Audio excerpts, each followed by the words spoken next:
Welcome to the Reading Comprehension Tip number 1. So, quick recap. In the intro video, we discussed how tip 1 was going to be about summarizing each paragraph. So let's go through a little bit of a recap. So, what students oftentimes do, students, adults, everyone, is they rush through the reading. Now, this is not because you guys necessarily are bad students, but there's a legitimate fear of running out of time, or maybe you were told that you should just skim the passage quickly, or this is just a habit you've developed. And so you might have noticed that you're doing this and you're either getting okay, pretty good, but you're not getting like excellent results. You're getting poor results, poorer than you would like. And some of you, maybe not all of you, are actually working pretty slowly, so you might be having some time issues, and you might also be wondering, how do I improve my time? So how do I get a lot more questions done in that amount of time?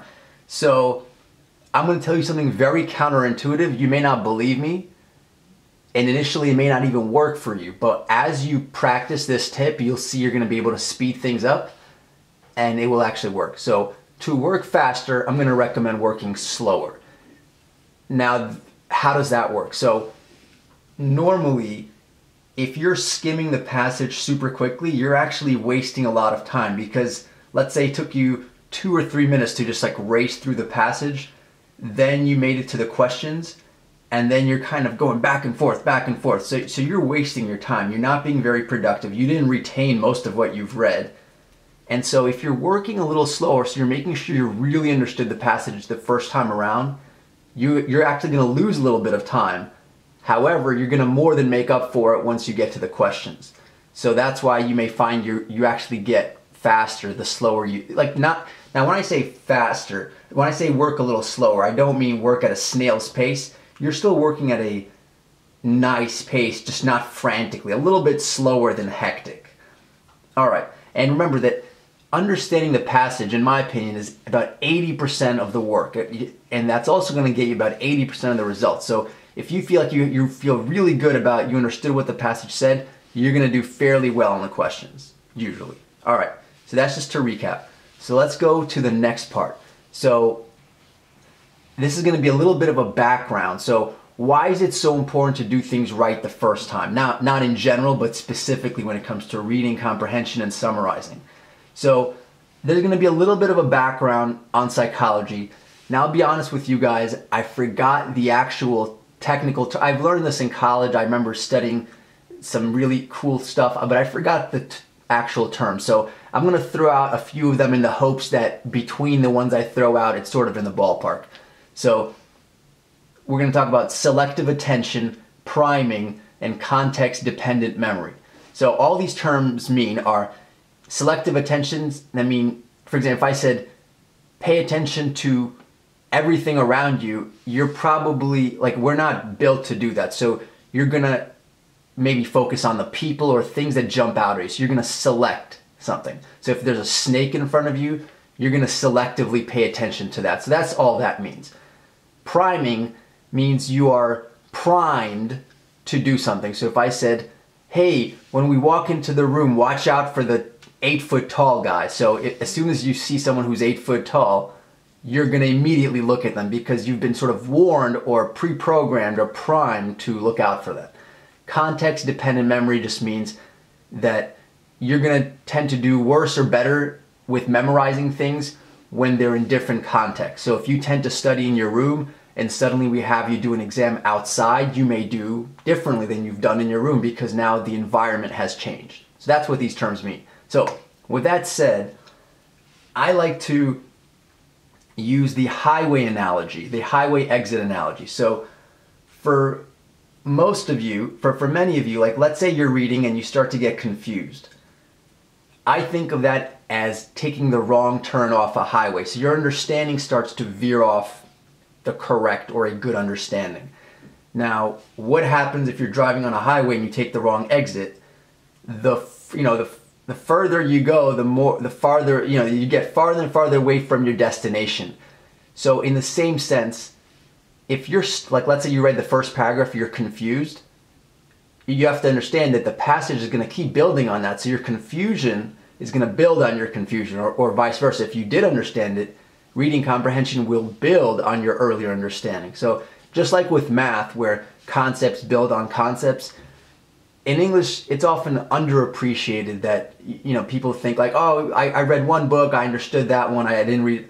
Yes, but within a book or within a passage, things build on each other. So as soon as there's a paragraph where you feel like, I don't really follow what's happening, make sure don't nip that in the bud. Don't let that get worse and worse. All right, so that's the highway analogy. It's much easier to get back on the highway if you found out early, they're like, oh, I'm making a wrong turn, than if you were driving for miles and miles. So what happens in general, like this is specifically relevant to reading books, summarizing. So if you're reading, so oftentimes students are asked to read articles or books and then have discussions. And the hope is, like a lot of well-meaning people hope that the students will get a lot out of this experience. One huge reason this may be flawed is due to this psychological phenomenon of priming or selective attention, all of these terms that I just mentioned briefly. And this is why. If you guys aren't first taught what to pay attention to when you read, both how to fully understand what you've read, but also like what are the interesting things that you should be on the lookout for, then you can't do this as effectively after the fact. So like let's say I said pay attention to something, well, we'll see that in a second. So basically, if you know what to look out for on your first read through of a passage or book, you're going to get much more out of it. So there have been studies that show if you prime people to look for certain details beforehand, they will remember more than if you ask them after the event. So being a good reader, it's a skill that needs to be taught. So you may be assigned the best work, the best reading passages, or like whatever, a great work of literature, and you may only be getting about 10% out of what that book has to offer. So you may think like, oh, this book sucks, but maybe you just, you didn't know what to look for, so you didn't see much meaning in it. And it's no different from having a math homework and you've never been taught the topic. And then when you're going over, there's very little chance that you'll even remember the questions because you weren't even sure, like you don't even know where to start. All right. So here's the thing. So the example that I want to give you guys, so I'm going to have you guys run a little bit of an experiment. So I want you guys to take 5 seconds, wherever you are at the computer, take 5 seconds, turn, like whether you're in a bedroom, living room, whatever, take 5 seconds, turn around and look around your living room. All right, so after you've done that, close your eyes. Keep your eyes closed. Now, with your eyes closed, I want you to say out loud, recall what are 5 things you just saw in your room that are red, that are the color red. Now, you can't look, keep your eyes closed. So see if that's easier or that's hard. Now, like again, if you're in a room that's all like completely full of red stuff and that's your favorite color, maybe that's easy, okay? So hopefully, I'm guessing a lot of you found that quite challenging. Maybe you thought of 1 or 2 things, but 5 might have been hard. All right, now we're gonna do the same thing, so you can open your eyes now. Now I want you guys to do the same thing, but this time, I'm gonna tell you beforehand, I want you guys to specifically look for blue things, okay? Only look for blue things. All right, go. So take 5 seconds, look around. All right, close your eyes and name 5 blue things you saw. So hopefully if you've done that little experiment, you've noticed that when I told you beforehand what to look for, it was way easier than sort of magically remembering everything you've seen. And that's exactly what we've been talking about Selective. So in other words, I primed you guys to pay selective attention, right? To attend only to certain things. So it's much easier to think of it like a needle in a haystack. You're looking for that needle instead of just looking at the haystack and then hoping like you remembered some random thing you saw in it. So that's where the psychology comes in. So if you're reading the passage and you have like a great strategy right away, you're gonna have a much easier time. So that's why I'm saying you wanna do it right the first time around. Don't like sort of sloppily read it the way you normally read it and then say, oh, Ilya gave me these tips, let me do the tips now. No, you wanna do it right the first time. All right, so with that out of the way, and hopefully like now you understand how important it is to start off on the right foot. let's get into the meat. I know that's what you guys were waiting for, but it was important that you really understand how to approach this. All right, so the meat of things. So here's the tip. Summarize each paragraph as you read. I know a lot of you are probably upset, like, why didn't he mention this sooner? But trust me, that earlier stuff was super important. So here's the tip. Summarize each paragraph as you read. This tip alone has transformed my performance. And you might be thinking, okay, great, end of the video, like, okay, why did I watch like 10 minutes just for him to say that? Not so fast. So I want you guys to do this the right way. Like, just by my telling you this, it's not going to do much for you. Here's how to do it the right way. So like, when I say the right way, don't read too much of that. This is the way I recommend. So maybe somebody will recommend slightly differently, but then don't blame me if you do it a different way. All right. So there's two things I want you to do when you summarize a paragraph.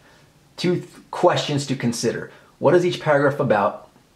Otherwise related to, like, what's the main idea? Whatever question is easier for you to remember. So what's the main idea of this paragraph? That's your traditional summary. When you've been doing article summaries, you write a whole paragraph on what a whole article is about. And you want to have this, like, what is each paragraph about, in 1 or 2 words. At most, like a short phrase. If you have a whole sentence or like 5 or 6 words, that's way too long. And here's the part where hopefully you get something out of this video. I want you guys to also do the function or purpose of each paragraph. So unlike just saying, what is this paragraph about? I want you to think about, how does this paragraph, what is its function in relation to the rest of the article? How does it relate to the whole passage? And what is the author's purpose of telling you this? So did they tell you this just for fun? So let me give you an example. Let's say I'm outside, I meet my friend, and I tell my friend I like chicken. So number 1 would say, like, what is this about? What have I just said? So what's the main idea? Well, the main idea is that I like chicken. So you would literally just restate this. That's not very interesting. So the function or purpose asks you to really think between the lines. So why would I tell my friend this?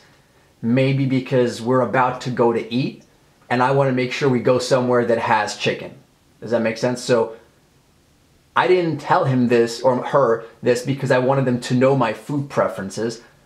I told them my food preferences so they would pick an appropriate spot for us to eat. So that's the function or purpose. So make sure, I'm guessing a lot of you already know how to do number 1, but make sure you're thinking about both of these questions. Like, I really want to push you guys to also think about number 2. All right. And remember, whatever you come up with has to be 1 or 2 words. So now, what do you do with what you've come up with? I recommend write it down. Like, let's say you're reading a reading passage, then write it down somewhere on the margin. So write it down, that's one of my preferences. You could also just underline or circle. So let's say you just read like the perfect sentence that summarizes what a paragraph's about, or a phrase. You don't have to necessarily write it yourself. You could just circle what's already there. These are perfectly good options. What I don't recommend, especially for beginners, is to keep it in your head.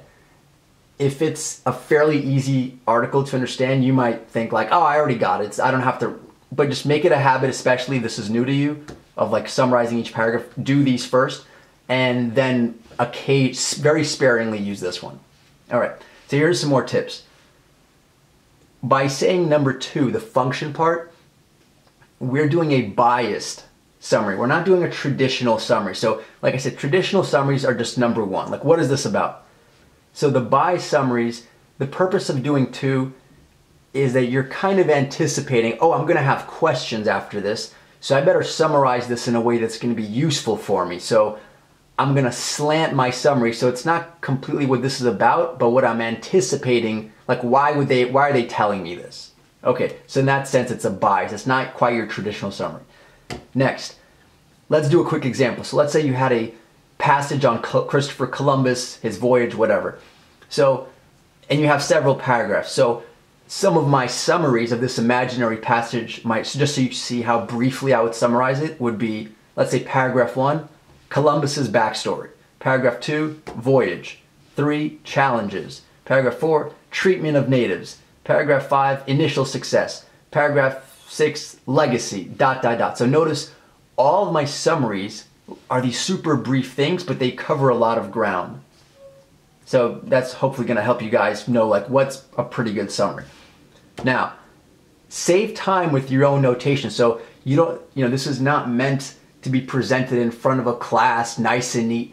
If you want to abbreviate thing, like if you don't want to write Columbus, just write like C period, so you can have your own notation, make it work for you. You don't have to have this nice and pretty. So feel free to save time. I don't have to understand it. You have to understand it. So as long as you can understand it, you're fine. Like some of my summaries look horrendous. Nobody can understand them, but I can understand them. All right, next. If you're having trouble, so like you're trying to do this, you're still not understanding, try slowing down.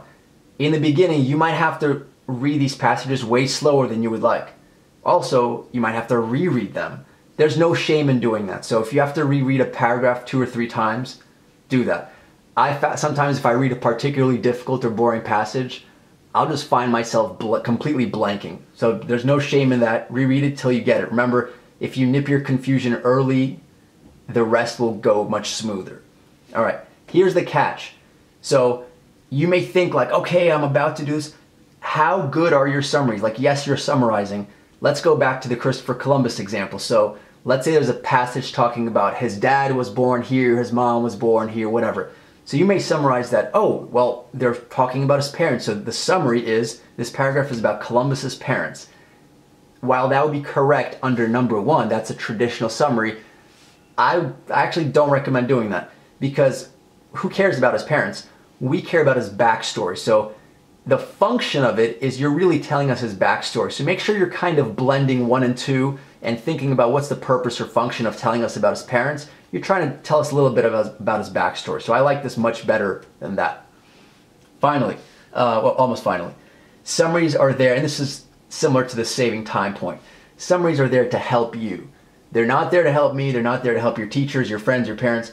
Make them useful and make them work for you. So if you find like, hey, I'm summarizing, it's not really working, try working on how you're summarizing. Like if you have to deviate from some of my tips or like, add in a little bit of your own touch, do whatever is making them useful for you. So this is a tip for you guys. Remember, you don't have to do this just to put a check mark that you've done this. Okay, finally, I know I've been talking about summarize. When should you not summarize or not do it as much? If you're reading a passage that's a literary passage or a story, there may not be these nice paragraphs. So you may have like a sentence of dialogue, another sentence, so it's very choppy. And so if you try to summarize like every sentence, you're not going to get far. So for that, I actually don't recommend summarizing. For that, I'll recommend tip number 2, which will be active versus passive reading. So stay tuned for that video to follow. But for when appropriate, really summarize, but just know that there's cases where this is not going to be desirable. All right, I will see you guys in the next video.